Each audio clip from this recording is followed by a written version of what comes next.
Vous êtes sur Gabon 24, merci de nous rejoindre. Nous l'ouvrons ce journal avec ce grand retour sur la scène politique en adhérant à Démocratie Nouvelle, parti de l'opposition de Renindé-Mezo-Obiang. Il s'agit d'un groupe de cadres originaires de la province du Wollentem dans le Septentrion qui avait démissionné de l'opposition et de la majorité. Ils l'ont fait savoir lors d'une déclaration à Libreville. Le récit signé Chimène Sandra Assengon et Fred Ndongo. Certains cadres démissionnaires des partis politiques de l'opposition et de la majorité ont annoncé ce samedi à Libreville leur adhésion au parti politique d'opposition Démocratie Nouvelle de Renindé-Mezo-Obiang. Les défis que nous devons relever pour un Gabon meilleur sont énormes. En nous inscrivant dans cette logique d'un commun accord avec nos camarades ici rassemblés, nous avons décidé de porter notre choix politique sur Démocratie Nouvelle et d'y adhérer massivement. Cette décision intervient après une longue observation portée vers la reconstruction pour ces cas du Wollentem dans le nord du Gabon, répartis dans une quarantaine de villages qui pensent que le Gabon a besoin d'intelligence de ses fils et filles pour se reconstruire. Nous savons que notre pays a besoin des intelligences, sans discrimination aucune, de ses filles et de ses fils pour sa reconstruction.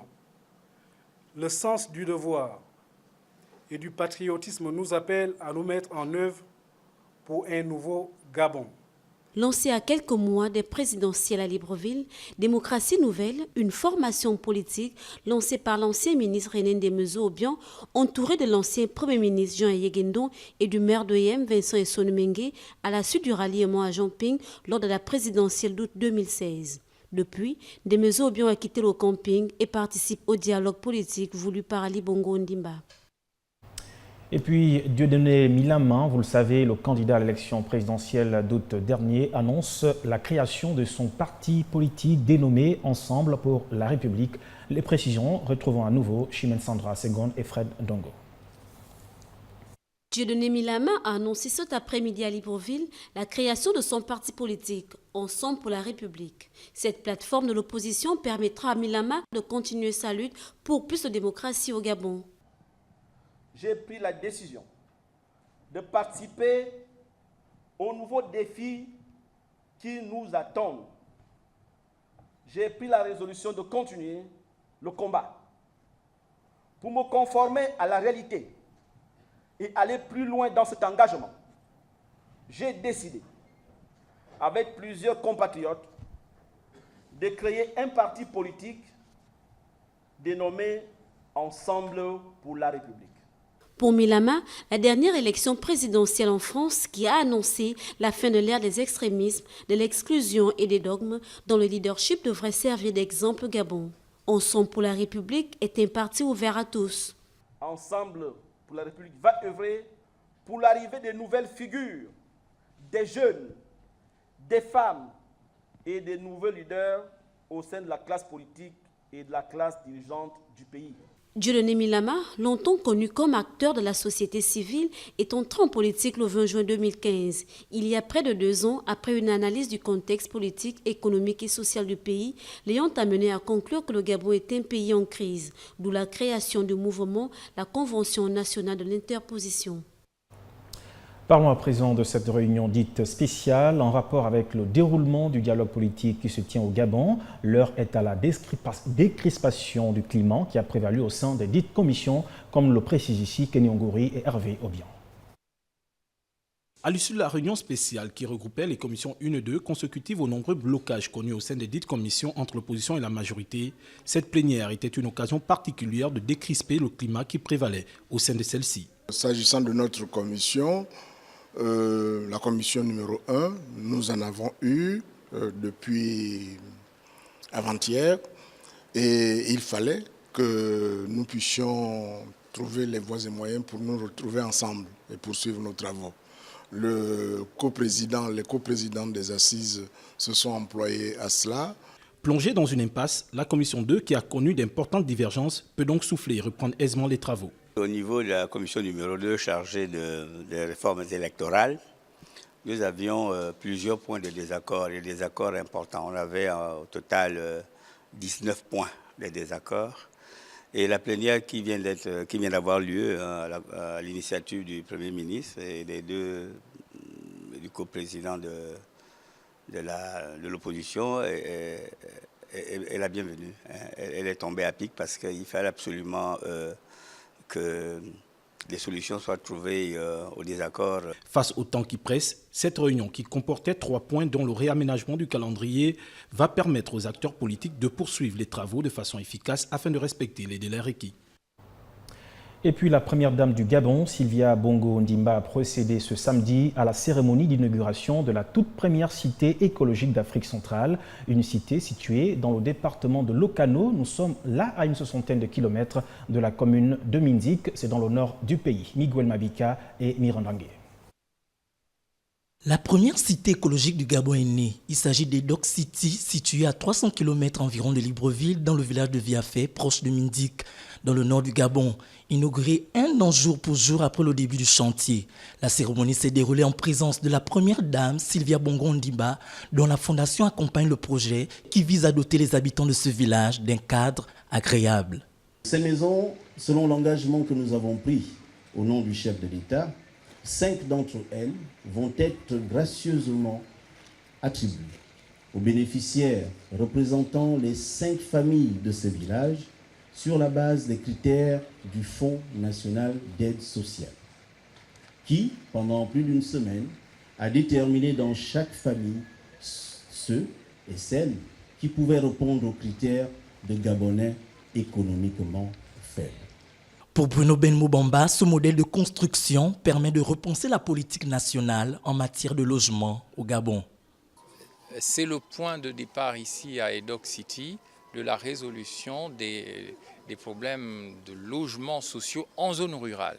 Puisque nous avons des arbres, puisqu'il nous faut construire des logements, nous allons nous inspirer de ce modèle pour pouvoir faire des commandes, passer les commandes, faire des partenariats publics-privés qui nous permettent de loger les Gabonaises et les Gabonais, les citoyens qui vivent dans les villages, parce que tout le monde ne peut pas vivre en ville. Ce type de construction éclairée à l'énergie solaire pourrait s'étendre au reste du pays et constituer une solution définitive aux problèmes de mal logement et de construction anarchique et d'électrification dans le pays.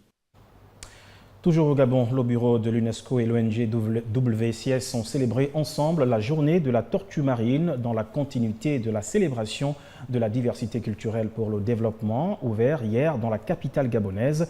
Occasion pour les différents partenaires réunis de sensibiliser les jeunes sur la protection de la diversité biologique menacée. Ludmila Toutoum, Alexandre Nkogué. La 12e édition de la célébration de la tortue marine, espèce intégralement protégée au Gabon, s'est tenue samedi au mess des officiers dans la commune d'Akanda, au sud de Libreville, avec en toile de fond un programme d'éducation des jeunes au patrimoine mondial dont l'objectif est de les impliquer dans la protection et la conservation de cet héritage naturel. Il y a une dimension pédagogique, puisque l'intérêt de cette journée, c'est de sensibiliser les enfants sur les menaces auxquelles font face les tortues marines. Nous expliquons aussi aux enfants de faire attention sur cet aspect de destruction des œufs des tortues.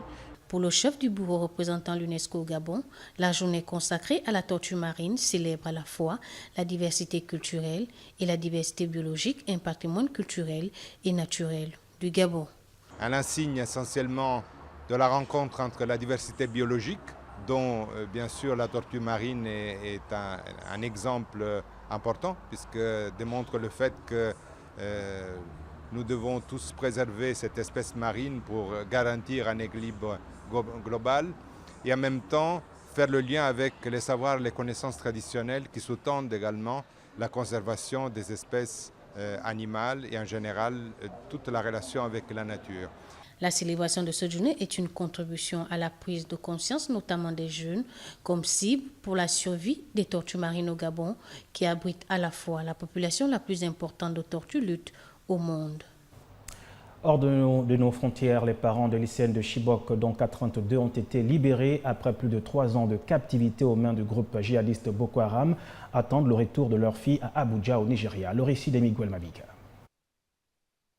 Les 82 lycéennes nigérianes libérées après plus de 3 ans de captivité aux mains du groupe djihadiste Boko Haram rencontreront leurs parents la semaine prochaine.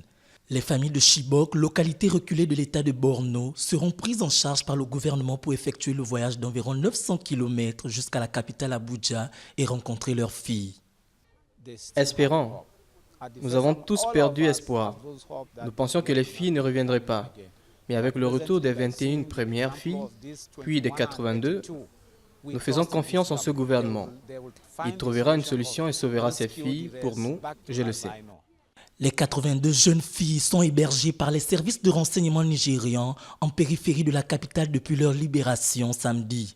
Après des semaines de négociations, elles ont été échangées contre plusieurs combattants djihadistes détenus par les autorités nigérianes. Après cette nouvelle libération, 113 jeunes filles sont toujours retenues par le groupe djihadiste. Et puis, plusieurs centaines de personnes ont défilé samedi à Pretoria pour dénoncer le fléau des violences faites aux femmes et aux enfants dans la foulée d'une récente série de meurtres et d'agressions à caractère sexuel qui ont choqué l'Afrique du Sud. Galma Pissier pour le récit. Rassemblés à l'appel d'un collectif baptisé « Par mon nom », les manifestants ont parcouru les rues de la capitale sud-africaine derrière une femme symboliquement vêtue de blanc. Ces derniers jours, plusieurs meurtres de femmes ou de fillettes, souvent assortis de viols, ont fait la une de l'actualité en Afrique du Sud. C'est vraiment choquant. Vous savez le nombre de décès dans notre pays récemment? Personne ne peut rester silencieux et dire qu'il n'a pas vu ce qui s'est passé dans notre pays. En tant qu'hommes, nous devons nous exprimer et dire non à ces meurtres et abus commis envers les femmes et les enfants. Selon des récentes statistiques officielles, une femme y meurt sous les coups d'un proche toutes les 8 heures. Et une femme sur 5 subit au moins une agression violente dans sa vie. Le problème des violences faites aux femmes et aux enfants en Afrique du Sud ne peut plus durer. Pour que cela cesse, il faut que nous nous unissions tous. On ne peut plus garder le silence. C'est un appel à tout le monde ici. On peut faire quelque chose. On a l'influence nécessaire chez nous, au sein de nos communautés.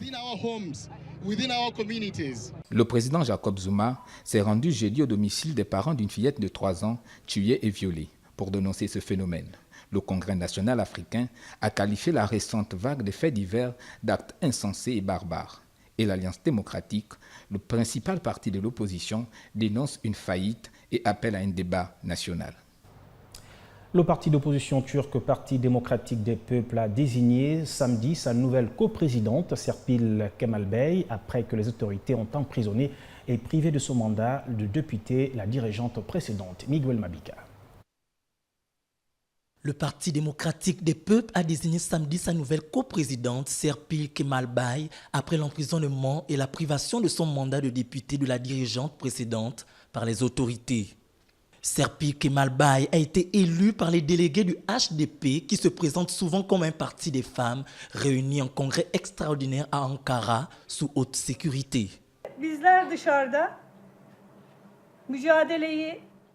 Nous qui sommes à l'extérieur, nous devons porter plus haut les combats que nous avons entrepris pour la démocratie, la paix, la fraternité, l'égalité des peuples ainsi que la justice.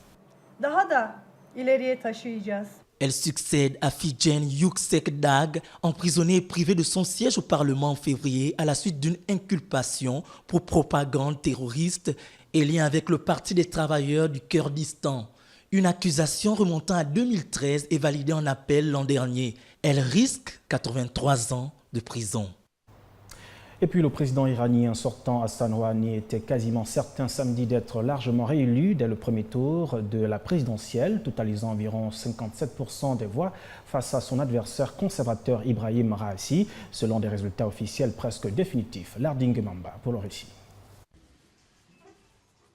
Hassan Rouhani a indiqué samedi lors d'un discours à la nation que le peuple a choisi la voie de l'entente avec le monde en l'ayant élu à nouveau président de l'Iran.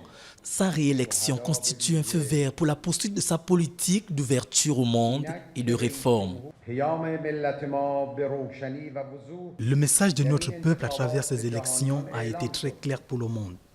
Aujourd'hui, le monde sait très bien que la nation iranienne a choisi de vivre en communiquant, sans violence ou extrémisme. Notre nation veut vivre en paix et en fraternité avec le monde.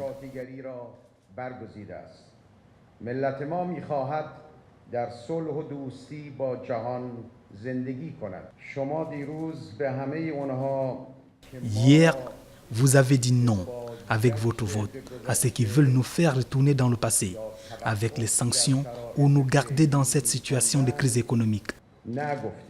Cette déclaration survient alors que le président américain Donald Trump, hostile à Téhéran, se trouve en Arabie Saoudite, rivale de l'Iran, au Moyen-Orient.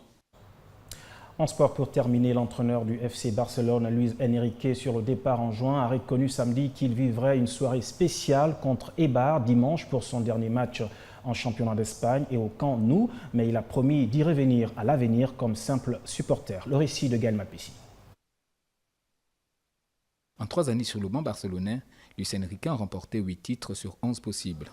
En attendant le dénouement du championnat d'Espagne ce dimanche et la finale de la Coupe du Roi contre Alaves le 27 mai à Madrid, ce qui devrait être son ultime match sur le banc catalan. Je suis prêt pour ce match décisif. C'est l'essentiel pour pouvoir gagner le titre, même si ça ne dépend pas de nous. Ce qui dépend de nous, c'est de gagner notre match. À partir de là, oui, ce sera une soirée spéciale, évidemment. C'est logique et normal.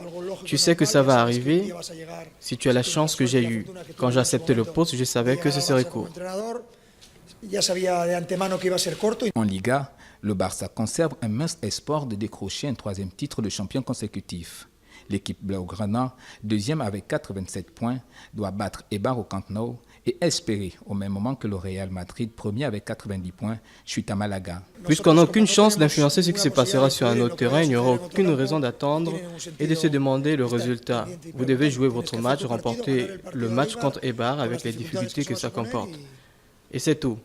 Une fois le match terminé, il y aura tout le temps qu'il faut pour savoir comment l'autre match s'est déroulé. Quand j'ai accepté le poste, je savais que ce serait court. L'histoire du Barça est remplie de moments de ce genre. Je suis très fier d'avoir fait partie de cette histoire, a conclu le technicien espagnol. Du sport qui vient mettre un terme à cette édition d'information. L'information continue sur Gabon 24.